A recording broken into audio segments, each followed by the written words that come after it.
بسم اللہ الرحمن الرحیم نحمد و نصلی علی رسول کریم اما بعد تلک الایام نداولها بین الناس صدق اللہ العظیم۔ ڈائس پر تشریف فرما محترم مہمانان اور میرے سامنے تشریف فرما اسکالرس، اسٹوڈنٹس اور عزیز ساتھیوں، السلام علیکم ورحمۃ اللہ وبرکاتہ۔ میں شروع اس بات سے کروں گا کہ جو سوال اس سے پہلے کے سیشن میں ایک آیا تھا کہ یہ ٹاپک اور اس ٹائٹل کے ساتھ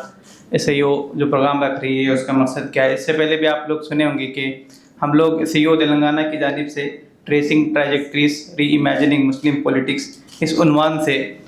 گزشتہ ایک مہینے سے مختلف اکیڈمک علمی سیشنز کر رہے ہیں، اور انشاءاللہ ہمارا ارادہ ہے کہ 13 اور 14 سپٹمبر کو ایک اکیڈمک کانفرنس ہم لوگ انشاءاللہ ایک اچھے پیمانے پہ آرگنائز کریں، جس کے الحمدللہ بہت اچھا رسپانس ہمارے پاس موجود ہے۔ سیاست ایک ایسا موضوع ہے جس پہ ہمارے پاس مسلم کمیونٹی میں نکڑ چوراہے سے لے کر ہوٹل اور ڈرائنگ روم تک گفتگو ہوتے رہتی ہے، لیکن ایس ای او تلنگانہ نے اس بار یہ ڈیسائیڈ کیا تھا کہ ہم اس پہ ذرا ان ڈیپتھ گفتگو کریں، اسکالرلی گفتگو کریں، اکیڈمک انداز میں گفتگو کریں، اگری اور ڈس ایگری کریں، اور جو چیزیں آلریڈی موجود ہے اس سے ہٹ کر تھوڑا سا انویژن کرنے کی کوشش کریں۔ ہوتا یہ ہے کہ جب کوئی سیاسی ایشو آتا ہے تو بہت امیڈیٹ ریالٹیز ہوتے ہیں جس سے ہم لوگ انگیج کرنے کی کوشش کرتے ہیں۔ اگر کہیں کچھ فساد ہوتا ہے یا کہیں کچھ معاملہ ہوتا ہے ہم لوگ فوری پروٹیسٹ کرتے ہیں یا اس کے کچھ ڈیمیج کو کنٹرول کرنے کی کوشش کرتے ہیں، لیکن اس بڑے مسئلے میں ہم لوگ بہت ساری بار ری امیجن نہیں کر پاتے، انویژن نہیں کر پاتے، اور جو ایگزسٹنگ فریم ورک ہے اسی میں سوچنے کی کوشش کرتے ہیں۔ تو یہ جو کوشش ہے اس کو آپ اکیڈمک انداز میں ہی لیں، اور ہم انشاءاللہ کوشش کر رہے ہیں کہ اس پہ اچھے پیپرز بھی آئے اور جن کو پبلش بھی کریں، اور ایک نریٹو ہمارے سماج میں اور خاص طور پہ جو اسکالرس اور اسٹوڈنٹس ہیں ان کے درمیان ہم چلا سکیں۔ تو بہرحال اسی مقصد کے تحت آج کا جو پروگرام ہے وہ تھوڑا اسپیسیفک ٹاپک پہ ہے، اور ہمارا جو 14 اور 15 سپٹمبر کا جو پروگرام ہے وہ اوورال ہندوستانی مسلمانوں کی جو پولیٹیکل جرنی ہے اس کے اوپر انشاءاللہ رہے گا۔ آج کا جو عنوان ہے جس پہ دو مقررین نے آپ کے سامنے بہت اچھی گفتگو کی ہے، حیدرآباد آفٹر 1948، کہ ہم لوگ انشاءاللہ یہ جاننے کی اس میں کوشش کیے ہیں۔ انشاءاللہ آگے بھی دوپہر میں بھی ایک سیشن رہے گا، اس میں ان ڈیٹیل ہم لوگ 1948 کی باتیں سنیں گے۔ جس طریقے سے ہم دیکھتے ہیں کہ نارتھ انڈیا میں اور 1857 کا واقعہ ایک بہت ٹرننگ پوائنٹ ہوتا ہے، وہیں پر یہاں کے دکن کے مسلمانوں کے لیے 1948 ایک بہت بڑا ایونٹ ثابت ہوتا ہے۔ مسئلہ یہ بھی ہے کہ ہمارے نوجوان اور ہمارے اسٹوڈنٹس کے سامنے اس کی 1948 کی تاریخ بہت اچھے طریقے سے نہیں آ پاتی۔ ہم جو بھی ریالٹیز ابھی دیکھتے ہیں سمجھتے ہیں کہ یہ پہلی مرتبہ ہمارے ساتھ ہو رہی ہے۔ ایک کتاب ہے اگر آپ پڑھیں سقوط حیدرآباد نام کی، جو تعمیر ملت کی طرف سے شائع ہوتی ہے، جس کو ڈاکٹر عمر خالدی نے مرتب کیا ہے، اس میں انہوں نے بہت ڈھیر سارے واقعات بیان کیے ہیں کہ کس طریقے سے یہاں کے دکن کے مسلمان اس 1948 کے جنوسائیڈ سے گزرے۔ ایک واقعہ چھوٹا سا میں آپ کو بتا کر اپنی گفتگو کو آگے بڑھاؤں گا۔ انہوں نے لکھا ہے کہ ورنگل کے ایک صاحب تھے مولانا مصحاب علی، اور وہ جیسے ہی آپریشن پولو اور یہ سو کالڈ پولیس ایکشن، اس میں اصل میں ملٹری ایکشن تھا، وہ ہوتا ہے تو وہ کہتے ہیں کہ وہ اپنے گاؤں ورنگل واپس جاتے ہیں اور دیکھتے ہیں کہ وہاں پہ مسجدیں بند پڑی ہے، لوگ مسجد کو نہیں جا رہے ہیں، وہاں پہ اذان نہیں ہو رہی ہے، تو وہ خود اذان دیتے ہیں اور اکیلے جا کر مسجد میں نماز پڑھتے ہیں۔ تو وہاں کے محلے والے سب لوگ ان کو مل کر بولتے ہیں کہ آپ اذان اور یہ نماز ابھی مت کریے، ابھی یہاں پہ ملٹری آنے والی ہے، اگر آپ کو پڑھنا ہے تو آپ دوسری جگہ چلے جائیے۔ تو وہاں سے وہ دوسری جگہ ان کو گاؤں کو لے کے جایا جاتا ہے، وہ وہاں پہ جاتے ہیں۔ وہاں پہ جانے کے بعد وہ کہتے ہیں کہ ہمیں قیدیوں کی طرح لے جایا گیا اور اس طریقے سے پریڈ کرایا گیا سب کے سامنے کہ آپ کو اپنا سر اٹھا کے بات نہیں کرنا ہے، دیکھنا بھی نہیں۔ تو تمام جو بھی مسلمان قیدیاں تھے ان لوگوں کو کہا کہ آپ کے سر آپ یہاں پہ جھکا کے چلنا ہے، اور وہاں پہ جو بازو ملٹری ہوتی ہے، پولیس ہوتی ہے، سب لوگ ڈنڈے مارتے ہیں۔ تو یہ جو روز مسلمانوں کے بنے ہوتے ہیں اس میں بہت سارے لوگ مڈل آ جاتے ہیں تاکہ ان جوتوں سے ڈنڈوں سے اپنے آپ کو محفوظ رکھا جائے۔ تو یہ جو ہیوملیشن ہے، یہ جو ذلت دکھانا ہے، یہ جو ایکٹ آف ہیوملیشن مسلمانوں کے ساتھ کرنا ہے، اس کا بیسک مقصد یہی ہے، مطلب ایک نئی چیز بھی نہیں ہے۔ قرآن مجید فرعون کے بارے میں تذکرہ کرتے ہوئے کہتا ہے کہ فاستخف قومه فأطاعوه انہم کانوا قوما فاسقین۔ فرعون کی ٹیکٹک میں سے یہ تھا کہ اس نے اپنی قوم کو ہلکا کر دیا تھا۔ تو یہ ہمیشہ اپریسر کی ایک مینٹیلٹی ہوتی ہے کہ وہ چاہتا ہے کہ جو قوم اس کے خلاف ٹھہر سکتی ہے اس کو اتنا ذلت دیا جائے، اتنا ہلکا کیا جائے کہ وہ پھر سے اپنی طاقت نہ منوا سکے۔ تو یہ ہر وقت اپریسر کی کوشش ہوتی ہے. ابھی آپ دیکھیے مدھیہ پردیش کا ایک واقعہ پیش آیا, آپ لوگوں نے شاید سوشل میڈیا پہ دیکھا ہوگا کہ مسلمان جنہوں نے کچھ پروٹیسٹ کیا تھا ان کو پبلکلی پریڈ کرایا گیا اور کہا گیا کہ تم یہ بولو کہ پولیس تمہارا باپ ہے. تو یہ جو ابھی ہم ہیوملیشن دیکھ رہے ہیں یہ کوئی ایک نئی چیز نہیں ہے. اصل میں ہمارا جو ٹاپک بھی ہے کہ ٹریسنگ ٹریجیکٹریز, کہ آپ تھوڑا ہسٹری میں پیچھے جائیں, آپ تاریخ میں جائیں اور دیکھیں کہ ہمارے ساتھ جو واقعات پیش آئے وہ کوئی نئے نہیں ہیں. اور یہ جو چیز جب ہم پڑھیں گے اور سمجھیں گے کس طریقے سے ہمارے لوگوں نے بہت اچھی طریقے سے بھی ڈیل کیا اور جو غلطیاں پیچھے سے ہوئی اس کو بھی ہم سدھارتے ہوئے آگے بڑھنے کی کوشش کریں. تو یہ چیز اصل میں بہت امپورٹنٹ ہے. صرف ایک واقعہ ہیوملیشن کا نہیں ہوا, بہت سارے واقعات تو آپ لوگ سنے ہوں گے. اس میں بیدر کے قریب ایک واقعہ یہ بیان کیا جاتا ہے کہ بیدر کی ایک تعلقے میں کئی ہفتوں تک وہاں پہ لاشیں آتی رہی. مطلب کئی لوگ ٹریول کر کے ریور سے جانا چاہتے تھے, وہاں ڈوب کے مرنے کی وجہ سے 1948 کے ایکشن کے بعد کئی ہفتے تک لاشیں کنارے تک آتی رہی. تو یہ جو سٹوریز ہمیں ملتے ہیں, یہ جو واقعات ہمیں ملتے ہیں, اس کو ہمیں پھر سے جاننے کی اور سمجھنے کی کوشش کرنا چاہیے. اس کے ساتھ ساتھ اگر ہم دیکھیں اس اسپیسیفک واقعے میں تو ایک چیز یہ بھی ملتی ہے, ابھی بات رضاکار وغیرہ کی بھی آئی اور سردار پٹیل وغیرہ کی, امین جعفری صاحب نے اس کا کریکشن بھی ہمارے سامنے کیا. اس موقع پر ہمیں مولانا مودودی کا ایک خط بھی ملتا ہے, اس پہ بہت کم ڈسکشن ہمارے علمی حلقوں میں ہوتا ہے. مولانا مودودی نے 25 دسمبر 1947 کو ایک خط لکھ کر بھیجا تھا اور انہوں نے وہاں پر کچھ مشورے دیے تھے حیدرآباد کے قائدین کے نام. بہت امپورٹنٹ خط ہے, اس کے ایک ایک لفظ کو ہم کو پڑھنا چاہیے اور دیکھنا چاہیے کہ کتنی ویژنری بات مولانا مودودی نے اس موقع پہ کی تھی. ابھی بھی اس کے بہت سارے پوائنٹس ہمیں یہاں پر ریلیونٹ نظر آتے ہیں. مولانا مودودی نے پہلے تو تمہید باندھتے ہوئے یہ کہا کہ یہ ایک بہت لانگ ٹرم مسئلہ ہے. مسلمانوں کا ایشو یہ رہا کہ مسلمانوں نے جو دین کو ریپریزنٹ کرنے کا کام تھا اور اپنے اخلاق و کردار کے ذریعے سے جو دین کی شہادت کا کام تھا انہوں نے اس کو چھوڑ دیا. اور اس کے بعد وہ اس امیڈیٹ جو سلیوشن ہے, جو اگریمنٹ کرنا ہے,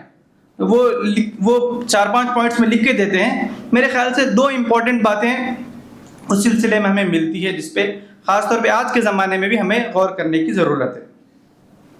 ایک وہ مشورہ دیتے ہیں اور انہوں نے دوسری تحریروں میں بھی مشورہ دیا. انہوں نے کہا کہ آپ اس بات پہ اگریمنٹ کریے کہ یہاں کے دکن کے مسلمان ایک آرگنیشنل سیٹ اپ کرے, ایک سیٹ اپ کا ان کو اجازت ملے اور وہ آرگنیشنل سیٹ اپ جو ہوگا وہ لیگل اور اس کو جوڈیشل پاور حاصل ہوں گے اور وہ اپنے زکوٰۃ سے, اپنے اوقاف سے جو بھی آمدنی حاصل ہوگی اس کے ذریعے سے وہ مسلمانوں کی ترقی کے لیے کام کرے گا. تو اس کی بات انہوں نے کہ وہ پرسنل لا ہو, وقف ہو, مسلمانوں کے جو بھی مسائل ہو وہ ایک تنظیم کے پاس حاصل ہو جائے, وہ ایک سیٹ اپ وہاں پر بن جائے جس سے ایک حساب سے مسلمانوں کی تہذیبی جو شناخت ہے وہ محفوظ رہ سکے. تو یہ بہت امپورٹنٹ ایک کانسیپٹ ہے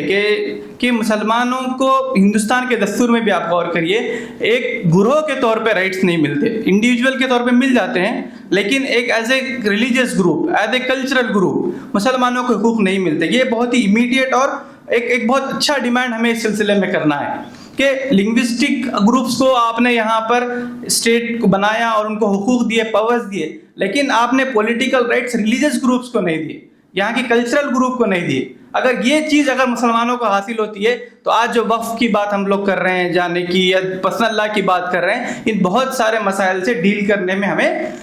ایک سولوشن ملتا ہوا نظر آتا ہے. تو یہ چیز مولانا مودودی نے اپنے خط میں مشورہ دیا تھا حیدرآباد کے قائدین کو کہ آپ فوری آپ یہ چیز کریں کہ آپ اس معاملے میں ایک ڈیل کریں, ایک بات کریں. اور بھی کئی چیزیں اس میں انہوں نے کہی تھی.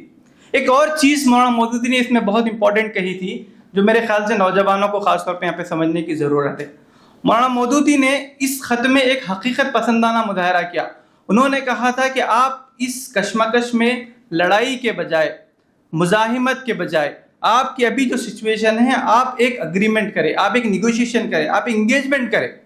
اور انہوں نے یہ بھی کہا تھا کہ آپ کی پوری قوم کا ڈیپینڈنس ایک شخص پہ نہیں ہونا چاہیے. انہوں نے نظام کے بارے میں یہ کہا تھا کہ نظام کا ایک کچھ سمبولک اور کچھ چیز ملتی ہے تو وہ ٹھیک ہے, اصل چیز آپ کو پورا نظام کو پاور دینے کے لیے نہیں بولنا چاہیے بلکہ کمیونٹی کا امپاورمنٹ بہت امپورٹنٹ ہے. تو یہ بھی بہت امپورٹنٹ چیز ہے. اور انہوں نے کہا کہ آپ ابھی پریکٹیکل جو سچویشن ہے اس کو سمجھنے کی کوشش کریں اور اس پہ آپ آ کر اگریمنٹ کریں, نیگوشیشن کریں. اور اس کے بعد ہم غور کریں کہ وہ ایونٹ ہو جانے کے بعد مولانا مودودی نے ترجمان القرآن جو میگزین تھا اس میں ایڈیٹوریل میں اس ایونٹ پہ تبصرہ کرتے ہوئے بہت زیادہ شدید الفاظ میں یہ کہا کہ ہمارا مسئلہ یہ ہے کہ ہم ہماری پوری کی پوری پولیٹکس ان لوگوں کے ہاتھ میں رکھتے ہیں، دے دیتے ہیں، ہمارے لیڈر ان لوگوں کو بناتے ہیں جو صرف ایمٹی سلوگنز کے ساتھ اور اندھے جذبات کے ساتھ کام کرتے ہیں۔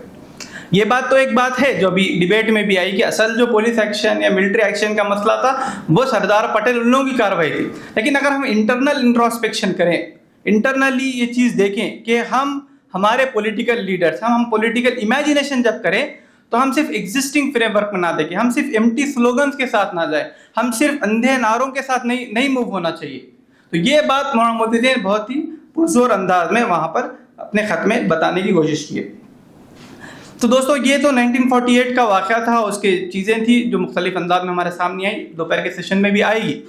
لیکن میں سمجھتا ہوں کہ ہندوستان، خاص طور پہ دکنی مسلمانوں کی کہانی صرف ایک مظلومانہ کہانی نہیں ہے۔ It's not only a story of victimhood, it's also a story of hope, it's also a story of confidence and courage. آپ دیکھیے کہ 1948 کا واقعہ ہونے کے بعد ابھی ہم دیکھتے ہیں تو شاید ہم لوگ دیکھیں کہ اتنا دردناک واقعہ سے ہم اٹھے کیسا، یہ بھی بہت سیکھنے کی ضرورت ہے۔ ہم صرف ایسا نہ ہو کہ تاریخ کے غم سے اپنے آپ کو نوحہ ماتم کرتے بیٹھے، بلکہ سیکھنا یہ بھی ہے کہ ایسا مسلم کمیونٹی پھر سے اپنے پیروں پہ کھڑی رہی، پھر سے اپنے کلچر کو سیو کر پائی، یہ بھی بہت لڑنے کی ضرورت ہے۔